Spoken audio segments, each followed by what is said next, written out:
가장 높은 비중을 차지한다고 이미 언급이 되고 있고요. 언어 추리는 쉽게 말하면은 퀴즈 문제라고 볼 수가 있겠습니다. 자, 문제 1번을 보면서 다시 설명을 해드릴게요. 자, A에서 E가 일렬로 있고 아래 사실이 참일 때 가장 왼쪽에 있는 사람은 누구인가 그랬어요. A에서 E라고 이야기를 했으니까 지금 자리는 1번부터 5번까지 있다라고 한번 여러분들이 생각을 해보세요. 그 다음에 각각의 조건들을 표로 만들어 보시는 겁니다. 자, A는 왼쪽에서 두 번째다. 그러면은 왼쪽에서 두 번째. 일단은 A는 고정석이에요. 그렇죠? 그 다음에 B는 A보다 오른쪽에 있다라고 이야기를 했어요. 그러면은 1번은 안 된다는 것이고 3, 4, 5번 중에 한 군데 있을 수 있겠습니다. 자, 그 다음에 C와 D는 이웃해 있다라고 이야기를 하고 있죠. 자, C와 D는 둘이 이웃을 한다는 것은 둘이 같이 나란히 와야 된다는 이야기예요. 그렇다면 C와 D가 올 수 있는 자리는 사실상으로 1번은 안 되겠고요. 2번은 A가 고정석이기 때문에 안 되죠. 그러면은 여기나 아니면은 요렇게 될 수밖에 없습니다. 어쨌든지 간에 지금 얘네들은 다 B와 C와 D는 3번, 4번, 5번 중에 한 자리를 차지할 수밖에 없는 상황이네요. 그렇다고 한다면은 가장 왼쪽에 있는 사람은 2밖에 없겠죠. 답은 5번입니다.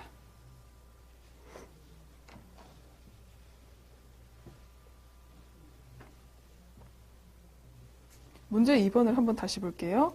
가불병 세 형제의 이웃집에 A, B, C의 세 자매가 살고 있다. 서로 사랑하는 커플이 생기자 세 커플이 동시에 결혼하게 되었다.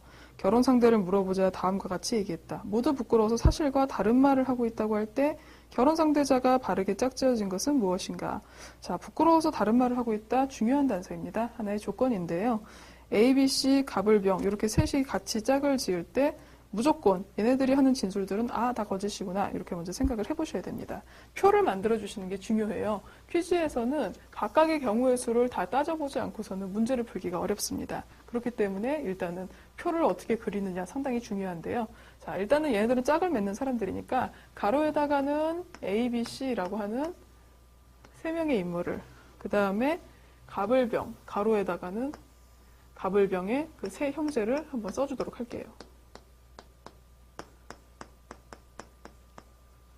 그리고 나서 이제 따져봅시다. 자, 갑이 말합니다. 저는 A와 결혼합니다. 자, 근데 부끄러워서 거짓말을 하고 있다고 이야기를 했어요. 그러면 갑은 무조건 A하고는 결혼하지 않는다는 이야기죠. 자, 그 다음에 A는 보세요. A는 저는 병과 결혼을 합니다. 라고 이야기를 했어요. A라고 하는 사람은 병과 결혼을 하네요. 자, 그러면 A는 무조건 병과는 결혼할 수가 없는 것이죠. 자, 그 다음에 병은 저는 C와 결혼합니다. 라고 이야기를 했어요. 병은 C와는 결혼이 안 되겠네요. 자, 이렇게 이제 그어놓고서 여러분들이 한번 생각을 해보세요. 자, 첫 번째 여기서 가능한 경우의 수를 따져볼까요? 갑은 A하고는 안 됩니다. 그러면은 B나 또는 C하고밖에 결혼을 할 수가 없는 것이고 을 같은 경우는 주어지지가 않았으니까 다 가능해요. A, or B 또는 C. 자, 병은 어떻습니까? 병은 결국은 B밖에 없네요. 그쵸? 그래서 얘는 결혼할 수 있는 사람이 B밖에 없어요. 그러면은 여기가 채워지는 것이죠.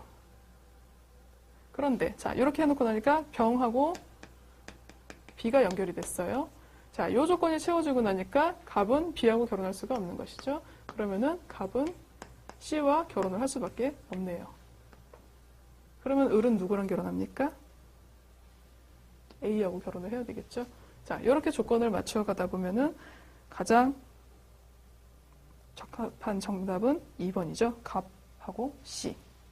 자, 이러한 언어 추리의 퀴즈는 마치 무슨 수학 문제를 보듯 하지만은 실질적으로 언어적으로 주어진 조건들을 막 따져놓고서 경우의 수를 확인을 해가는 과정이기 때문에 하나의 추리, 언어적인 추리다 이런 식으로 이야기를 합니다. 그렇기 때문에 적성시험에서 어떤 경우에는 사실 수리 추리 다음에 집어넣기도 하고 어떤 경우에는 언어의 끝에 보통 언어 논리성에다가 집어넣기도 하는데요.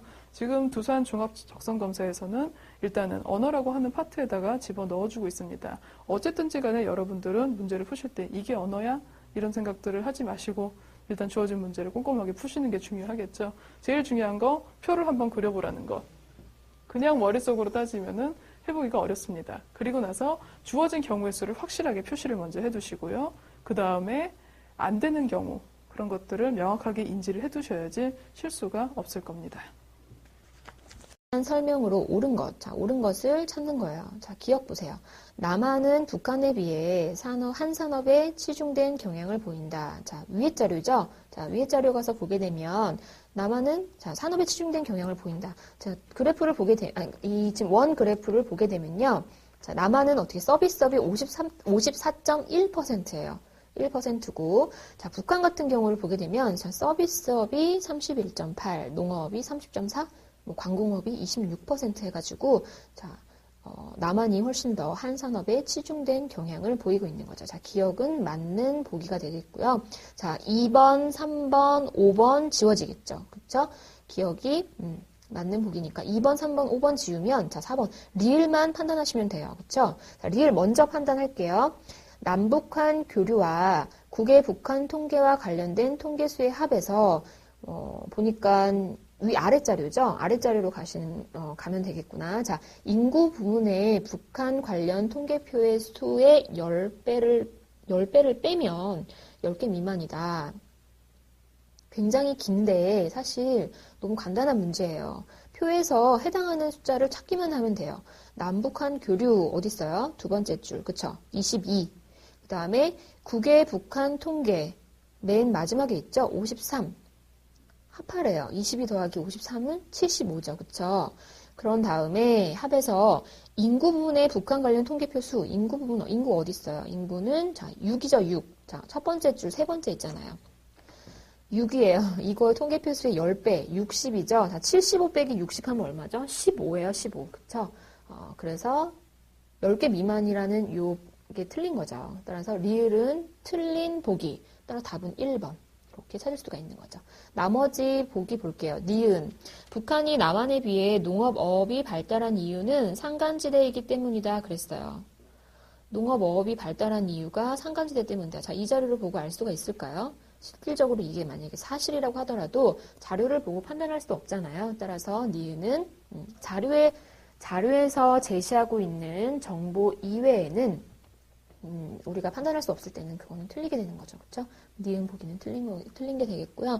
자, 디귿 보면 2002년에 남한의 농업어업의 비중이 더욱 감소하면 북한의 농업어업의 비중은 더욱 증가할 것이다. 그랬어요.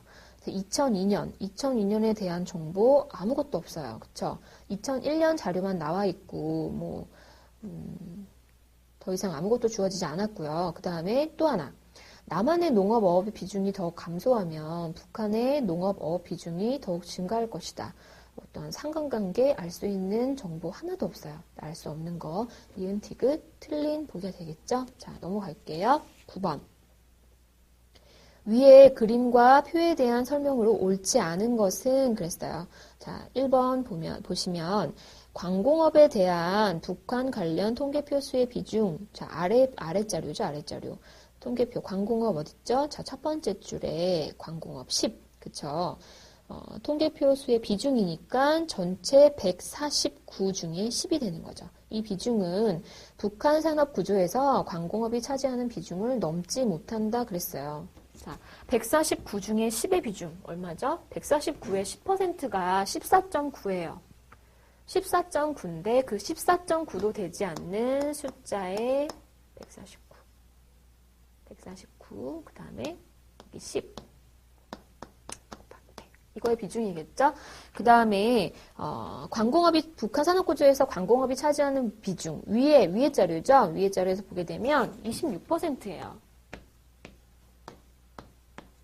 그렇죠? 자, 보세요. 149의 10%, 14.9인데 그것조차 되지 않는 10이니까 얘는 계산을 절대 계산 안 해봐도 알 수 있는 거죠. 이렇게 정확하게 계산을 하면 6.7% 정도가 나와요. 그런데 계산을 요하지 않으니까 이런 거는 빠르게 판단하시면 네, 되겠습니다.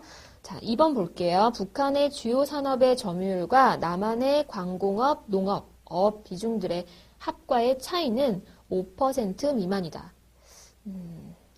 5%포인트라고 해야겠죠. 그쵸?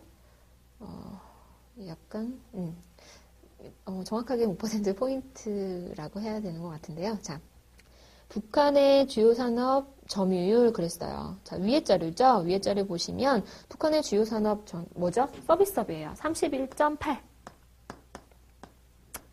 그 다음에 남한의 광공업, 농업, 어업 비중의 합 그랬어요. 남한의 광공업 얼마죠? 왼쪽 원 30.3이에요. 그 다음에 농업어업은 자 4.4. 이거의 합, 그쵸? 하면 얼마죠? 34.6인가요? 34. 34.7이죠. 두 개의 비중의 차이는 어떻게 되죠? 5% 미만, 5%포인트 미만이 되겠죠? 정확하게 계산하면 2.9가 나오는데요. 5%포인트 안 된다는 거는 금방 판단할 수 있습니다. 3번 볼게요. 남한의 전체 산업 규모가 1조라고 하고 북한은 이의 절반일 경우 비율 자료에서 지금 현재 전체 규모를 주고 있어요. 규모를 주고 있는데 남한의 농업, 어업 규모가 북한의 광공업 규모를 앞선다 그랬어요. 자, 비율 자료에서는 실질적인 대소 비교 불가능하다고 했죠. 그렇지만 전체 규모를 주고 있기 때문에 이제 이 경우는 어떻게 되죠? 비교 가능하게 되는 거죠. 그쵸? 볼게요. 자, 남한이 1조예요.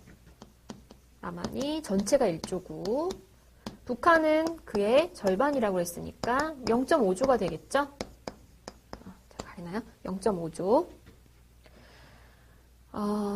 그래서 보게 되면 절반일 경우 남한의 농업, 어업 규모가 그죠? 그럼 규모 계산할 수 있잖아요. 그쵸?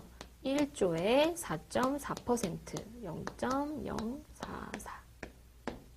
그 다음에 북한의 광공업 규모. 북한의 광공업 0.5조. 전체 규모가 이거니까 이 중에서 차지하는 비중 26%. 0.26 이렇게 되겠죠? 자, 이거 실질적으로 계산해보지 않아도 그쵸? 1조, 자, 2배예요. 얘는요? 차이 많이 나죠? 5배? 5배 넘죠, 그죠? 5배 이상. 이 값이 훨씬 크죠? 그쵸? 따라서 자, 기억은 3번. 자, 틀린 선택지가 되겠죠. 아까 앞에서 말씀드렸던 비율 자료에서의 비율 자료에서 자, 비율만 주어졌을 때의 실질적인 규모 비교는 불가능하지만 이렇게 전체값이 주어져 있을 경우는 우리가 이 값 자체를 구할 수가 있기 때문에 대소 비교 가능하고 계산해서 구하시면 됩니다. 4번 볼게요. 자, 남한의 주요 산업의 비중과 북한의 가장 열세 산업의 비중의 차이는 그랬어요. 50% 미만이다. 이것도 역시 마찬가지로 비중의 차이는 50%포인트 미만이라고 하는 게 조금 더 정확한 표현인 것 같습니다. 남한의 주요 산업의 비중, 남한의 주요 산업은 서비스업이요. 54.1%.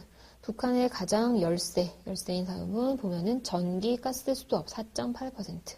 단순한 사칙 연산이죠. 54.1 마이너스 4.8 하면 50%포인트 미만이라는 거 금방 확인할 수 있습니다. 5번 보시면 북한 관련 통계 중에 남북한 교류와 국외 북한 통계에 대한 부문이 과반수 이상을 차지하고 있다 그랬어요. 아래표죠. 아래표에서 자 빨리 찾으시면 되죠. 위에서도 했었던 자료 같은데 남북한 교류 22, 국외 북한 통계 53, 합하면 75, 과반수 이상이다. 자, 149죠. 그쵸? 149의 과반수 이상이 됩니다. 149면 74.5가 딱 정확히 반이고요. 반을 넘었죠. 그쵸? 자, 5번 역시 맞는 선택지가 되고 답은 3번이고요. 10번 볼게요. 10번은 교육과 보건 부문의 북한 관련 통계표는 전체 통계표 수에서 몇 %를 차지하는가 그랬어요. 아래 표에서 보시면 자 교육 찾으면 4, 보건 찾으면 4. 자 북한 관련 통계 전체 통계표의 몇 %를 차지하느냐? 그러면 이거는 비중 그쵸? 149 전체가 149예요. 4 더하기 4 즉 8이죠. 곱하기 100. 그쵸?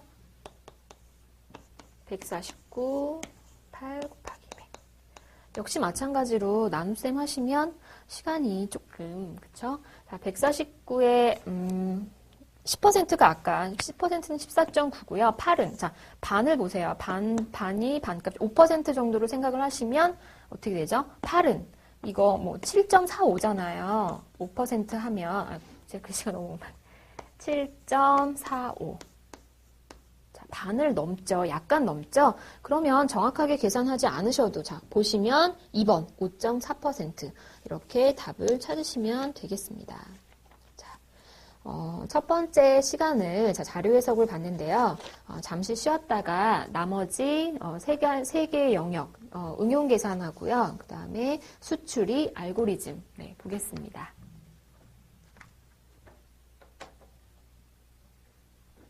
할 수 있다라고 생각이 됩니다. 첫 번째 A번 그림을 보시면 빗면에 관한 문제다. 빗면에 관한 내용을 잘 살펴보시면 되겠습니다. 자, 위와 같은 형태의 빗면이 있었을 경우에 지금 수직면, 지면에 대해서 수직 방향으로 직접 물체를 들어 올리는 것과 빗면을 이용해서 들어 올리는 위와 같은 형태의 일이 있었을 경우에 빗면을 통해서 올라가나 수직 방향으로 올라가나 일의 양은 같다라는 게 빗면에서의 기본적인 원리가 되겠습니다. 일이라고 하는 것은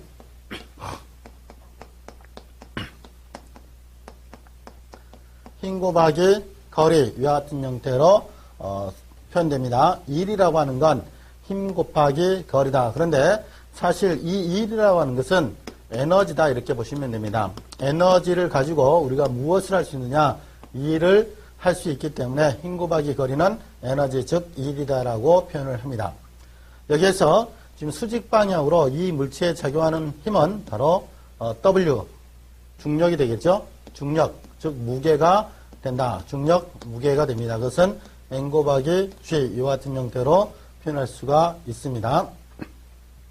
여기에서 M이라고 하는 것은 질량, G라고 하는 것은 중력 가속도 이와 같이 표현되는 값으로서 질량은 물체의 고유 관성에 해당되는 값이기 때문에 지구상 어디에서든지 이 값은 똑같습니다. 그런데 이 중력 가속도가 지구상에서 각 지점마다 다르기 때문에 무게, 중력이라고 하는 것은 지구상에서 각 지점마다 달라질 수 있다. 이렇게 생각하시면 되겠습니다.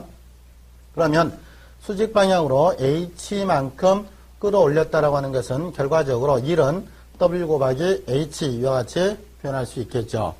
이것과 같은 높이만큼 올라간다라고 했을 경우에 그렇다면 빗면으로 S만큼 이동하고 이때 작용하는 힘을 FS 위와 같이 표현했을 경우에 F 곱하기 S가 빗면에서 한 일이 되겠죠. 이것은 수직 방향에서 한 일, W 곱하기 H하고 같다. 일의 양이 같다. 이렇게 기억을 하시면 되겠습니다. 빗면에서는 이와 같이 빗면 방향으로 한 일이나 수직 방향으로 한 일이나 같다. 이 점을 기억을 하시면 되겠습니다. 또 하나 여기에서 중력에 관해서 즉 무게에 관해서 무게는 질량 곱하기 중력 가속도 위와 같이 표현되는데 질량은 물체의 고유 관성이기 때문에 지구상 어디에서나 똑같다. 그리고 중력 가속도는 지구상의 각각의 위치에 따라서 약간 다른 값을 보이기 때문에 무게는 위치에 따라서 다른 값을 보일 수 있다는 것을 기억하시기 바랍니다. 두 번째, 도르래가 나와 있네요. 도르래가 나와 있다.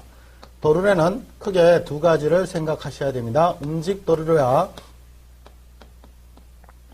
고정 도르래 두 가지가 있다. 예를 들어서 천장이 있으면 이 천장에 이렇게 매달려 있는 이와 같은 형태는 고정 도르래가 되겠습니다. 이 고정 도르래 같은 경우에 있어서 물체를 W를 이렇게 끌어올린다라고 했을 경우에 이 고정 도르래에서는 힘의 방향에 전환이 온다. 힘의 방향 전환이 있죠. 힘의 방향 전환이 있다. 그렇지만 힘에서 이득을 볼 수는 없습니다. 방향 전환만 있고 이득을 볼 수는 없다. 이렇게 보시면 되겠고요. 그 다음에 이와 같은 형태로 되어 있으면 이와 같은 형태가 바로 움직도르래가 되겠습니다. 움직도르래 같은 경우에 있어서는 힘에서 이득을 봅니다. 힘에서 이득을 볼 수가 있다. 그래서 지금 도르래 개수가 n이라 했을 경우에 힘은 2의 n제곱분의 1로 줄어든다. 힘의 이득은 이와 같이 볼 수가 있습니다. 그런데 힘의 이득을 봤다라고 하는 것은 1은 변동이 없기 때문에 거리에서 손해를 보겠죠. 거리에서 손해를 본다. 거리에서 손해를 보는데 그렇다면 힘이 이득을 본 만큼 거리는 2의 n배만큼 손해를 봐야 되겠죠. 즉 다시 얘기해서 지금 이 경우에 움직도르래가 2개니까 힘은 4분의 1이 되겠죠. 4분의 1. 힘은 4분의 1배가 되고 그 다음에 거리는 4배가 되어야 원래 이 에너지에 즉 1의 변동이 없다. 그죠? 그래서 이 도르래에 움직도르래와 고정도르래 두 가지가 있는데 이 두 가지에 대해서 첫 번째 고정도르래는 힘의 방향 전환을 가져오고 힘의 이득은 없다. 두 번째 고정도르래는 고정도르래 개수만큼 2의 n제곱분의 1로 힘의 이득을 가져오고 거리는 손해본다. 둘 다 1의 변화는 없다. 이렇게 보시면 되겠습니다. 죄송합니다. 세 번째는 파리채로 옷을 털어내는 위와 같은 과정이 되겠습니다. 이 경우는 바로 뭐냐면 뉴턴의 운동 법칙 중에서 관성의 법칙에 해당이 되겠습니다. 그러면 뉴턴의 운동 법칙을 한번 살펴보도록 하겠습니다.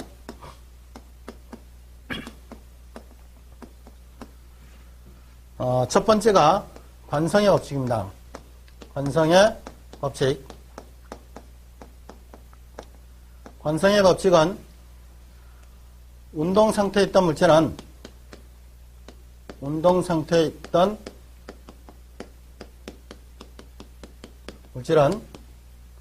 물체는 물체라고 합시다. 물체는 외부에서